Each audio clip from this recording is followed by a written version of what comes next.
Time for another episode of The Metallist. Last exciting episode, we talked about some of my favorite singers. This one, something I know a little more about technically. Drummers. Can talk about some drummers here. So you get all this hair off my face. Okay, so these guys, for the most part, could be, the order can flip-flop pretty much depending on my mood for the day. I would say the first three are pretty solid, and then anybody after that, you could probably move them up and down the list, like I said again, depending on how I feel about things. So I guess I'll start, I think last time I started at the top. Maybe this time we'll start at the quote-unquote bottom and work our way up. So, and again, like I said, these could be in any real order as far as that goes, but down near the quote-unquote bottom of the top 10, I have Scott Travis, who originally heard when he was in a band called Racer X with Paul Gilbert.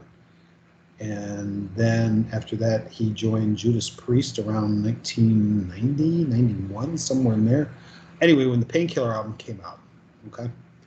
And that was kind of the song Painkiller, if you've ever heard that drum intro, was kind of like a declaration of intent, like, yeah, we got a real drummer now. Check this boy out. Fantastic double bass work. Just good rudimentary skills. Seen this guy live quite a few times, and he always brings it. So great drummer there. Kind of along the same lines, a predecessor of a predecessor in Judas Priest, a guy from the late '70s. He wasn't with them long, but man, made an impression. Les Binks, who ends up playing on two of my favorite Priest, maybe my two favorite Priest albums. He plays on Stained Class and also Hellbent for Leather, or Killing Machine if you're in the UK. Amazing double bass work, and it's not just all just it's not like that all the time. He does some very interesting things, did some work with some rototoms and things like that. Really just interesting drum work. So those two guys I really like. In between there for about, 10 years or so was David Holland. Yeah. A story of interest here. A guy that we worked with, the old band, the High Plains Drifters, a guy we worked with at Copperhead Studios in Canton, Ohio. A guy named Bruce Hensel used to run that studio down there, and he did some recording for us. And he was always good for a bunch of good stories. One story that was particularly interesting was he said, I was an engineer on Judas Priest Defenders of the Faith. I'm like, oh yeah, right, sure. Mm-hmm. Went home, grabbed my copy of the album, flipped open the liner notes, and there he was. I'm like, nice, cool. Yeah. So we talked to him about things. He says, Priest was easily the most professional band I ever worked with. And despite their rather bombastic, shall we say, over-the-top 80s sound, he said basically that was done with two 50-watt amps. And it just sounds like a whole wall of Marshalls. So it's pretty amazing. But he said, it was mostly Tipton, Downing, and Halford. He said they'd be sitting there in the control room sipping tea, as all good Englishmen do, I guess. And they'd be like, oh, yes, it was quite good. We'll take that one. But the interesting part was they sent Dave Holland in a few days before they showed up and just recorded him playing drums for a couple of days, just doing different things. And they literally pieced the drum parts together from the tapes of Holland. Like, okay, we need something mid-tempo, and Bruce would bring something up. Yes, that's good. And then I guess they'd say, okay, we need a fill here, and they would listen to a couple of different fills. Yeah, use that one. And they literally pieced the drum parts together. So, the guy was this close, he was this far away from being a drum machine, which is kind of interesting. So, but I will no longer speak ill of the dead, as Dave Holland is no longer with us. But yeah, the two guys on each side of him, though, fantastic. So that's my first two picks. Next up is my groove drummers, I'll call them. And I didn't really understand this as a kid, but let's go ahead and talk about the guys, that I'm talking about here. Of course, you're like, well, he's got to mention UFO's drummer. Yeah, he is. Okay.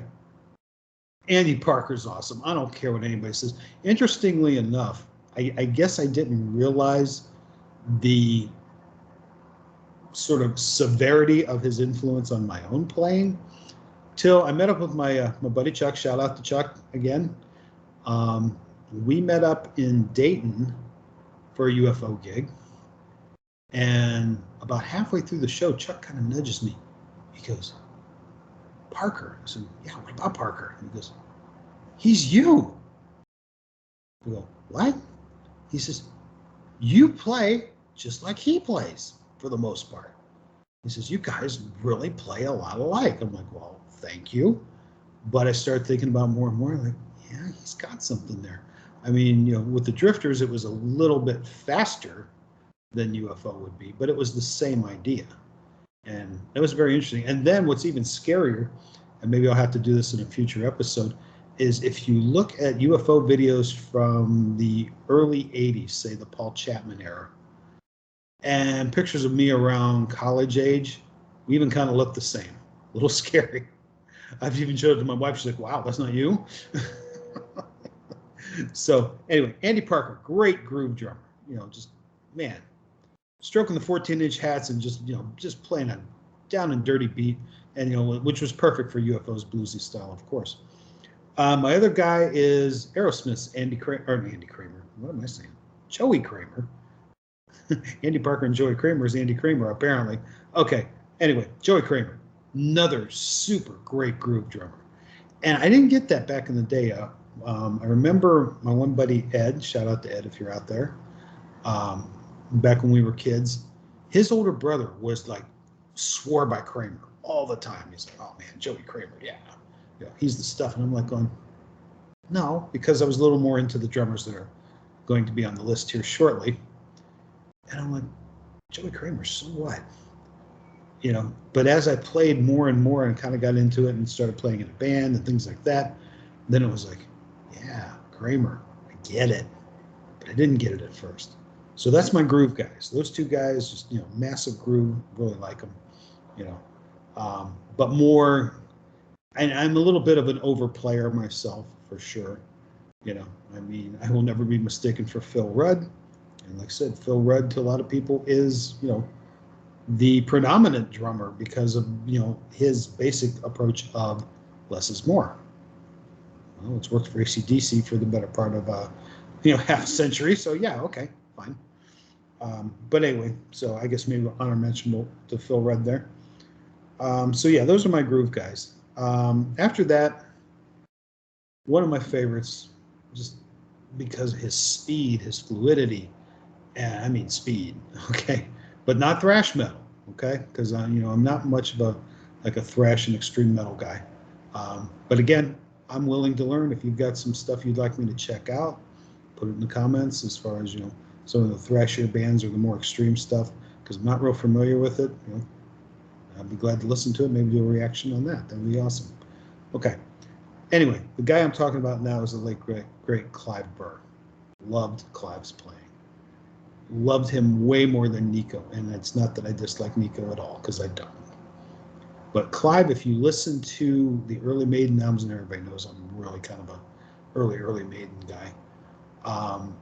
You listen to those albums, and he's so fast and so fluent. Like some of the instrumental stuff, like Genghis Khan, when he kicks it into overdrive on that, it's like, whoa!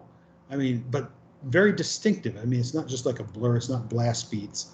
It's just fast and very fluent, and that was Clive for sure. And just, some of those works, and like, and he did play on The Number of the Beast, the first album with Bruce.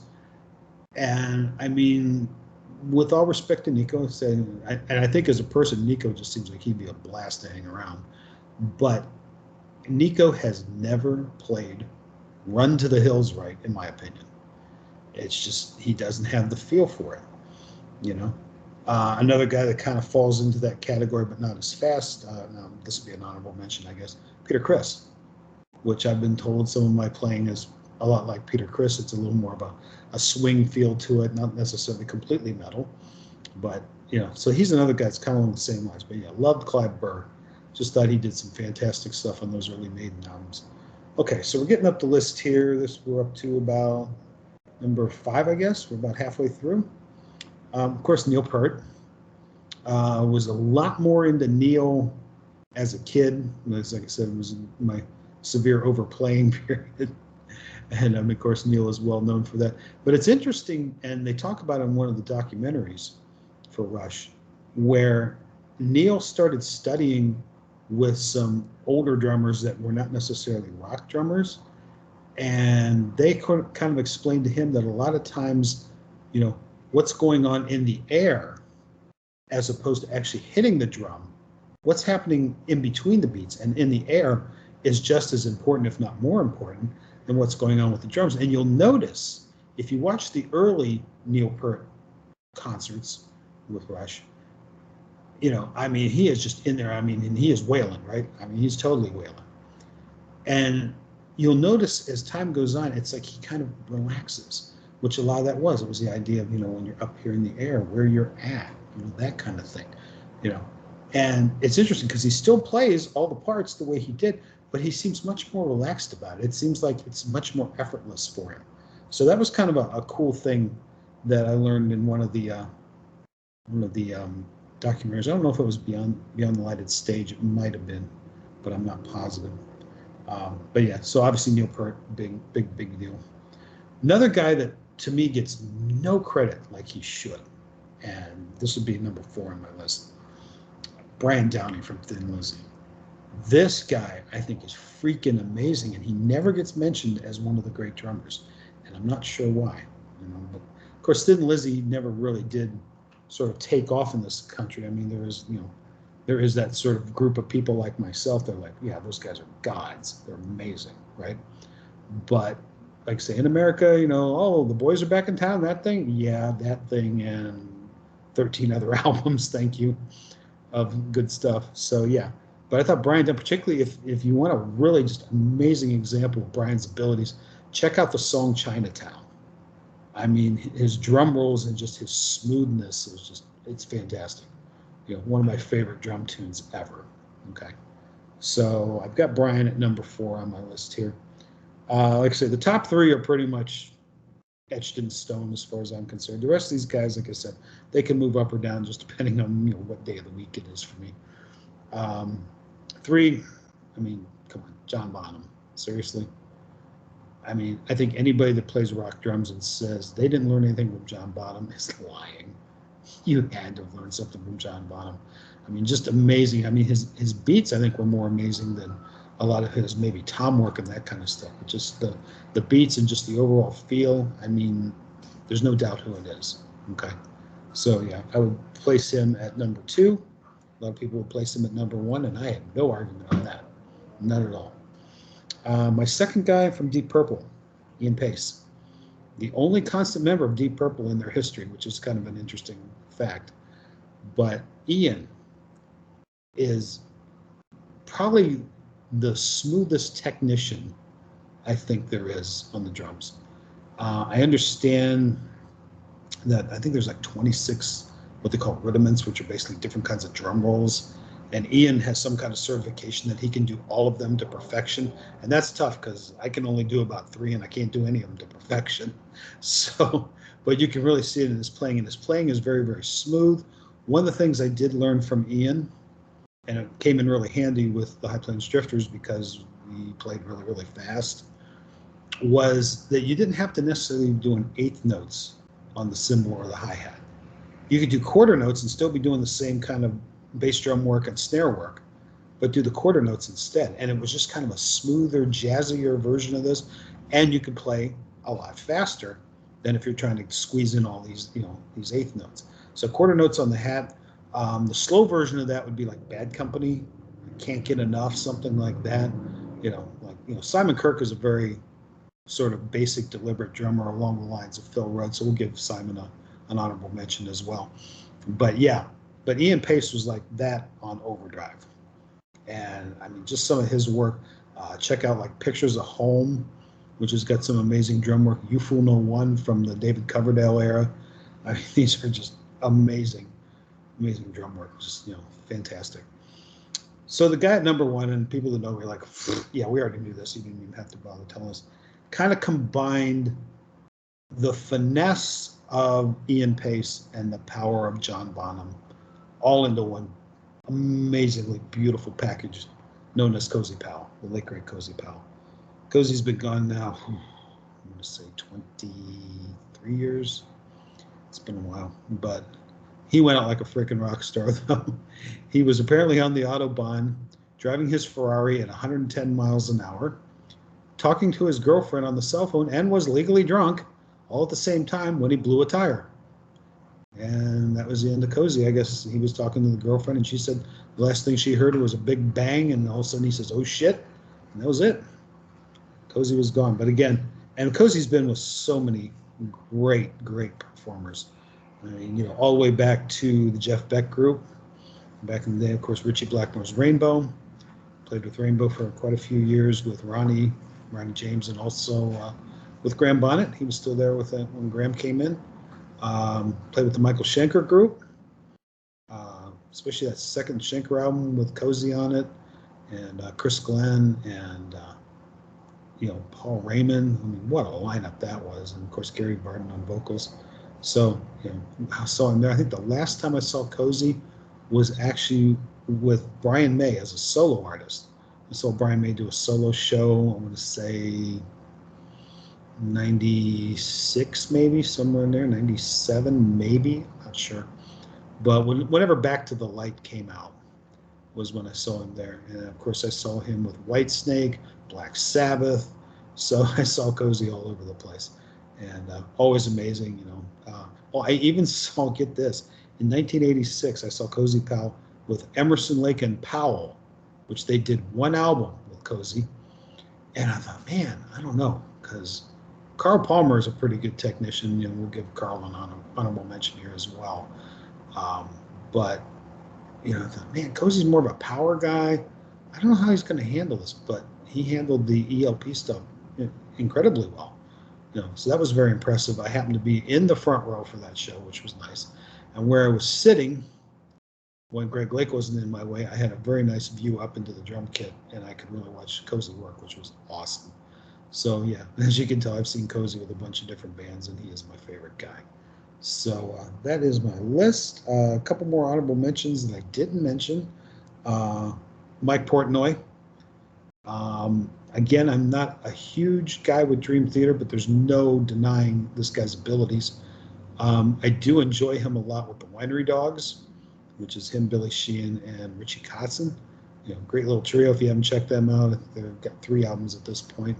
Pretty sure I got all of them. I don't think they've done anything since then. But yeah, Mike Portnoy is just something to behold.